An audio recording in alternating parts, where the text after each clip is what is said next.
What to think if you bought this book for yourself. Good for you. It says a great deal about you that you would carry around a book with the word anxious in the title, especially since you are not anxious. Oh, sure, there's that little bubble of fear that sits in your stomach most days. But who doesn't have that? The answer is calm people. Anxiety is a total stranger to you. Well, maybe not a total stranger.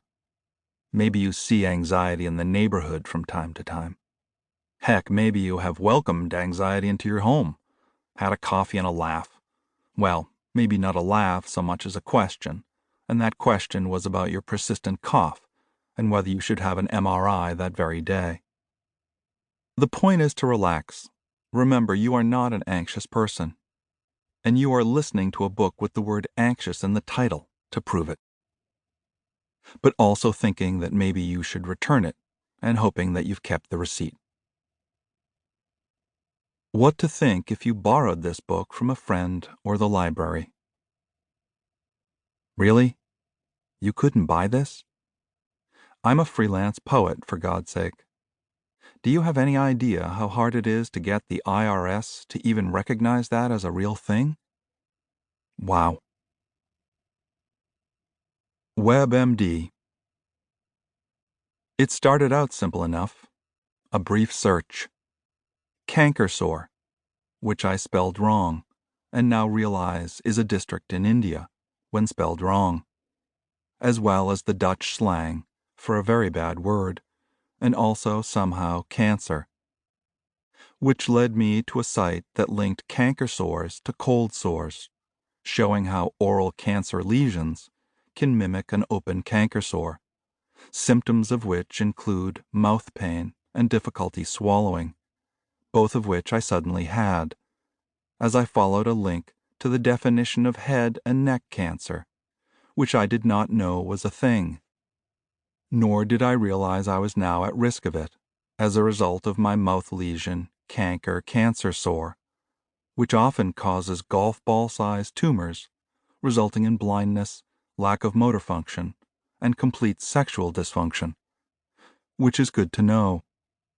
Then I looked up an earache I was having, and it turns out I have 2 months to live, or possibly a head cold. Eulogy. We are here today to celebrate the life of Martin Greengrass, father, grandfather, dear friend, and I, Nathan, his eldest grandson, have been chosen, honored really, to give his eulogy. Where do I begin? Boy, was he old. Also, apparently, eulogy is from the Greek word to praise, or possibly to die. I'm not sure, as I just looked that one up on my phone. If I appear a bit nervous, it's because I am. The thing is, I have never given a eulogy, but I wrote something last night and put it on my desk next to the work presentation I have later tomorrow to our agency's CoffeeMate client. And so what I have here is, in fact, my CoffeeMate presentation. The irony, of course, is that Martin loved CoffeeMate, the original flavor, but also French vanilla, Irish cream, and our newest flavor, hazelnut. I would now like to open it up for questions about Martin, as well as CoffeeMate's marketing strategy for Q4. Here comes someone whose name I should know. We have met so many times, you and I, and yet I have no idea what your name is, as I stand frozen, inane grin on my face. Do you have a name?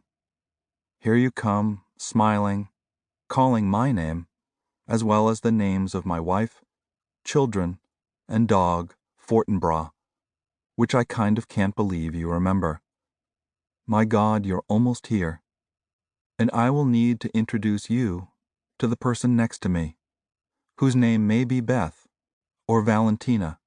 I'm not sure.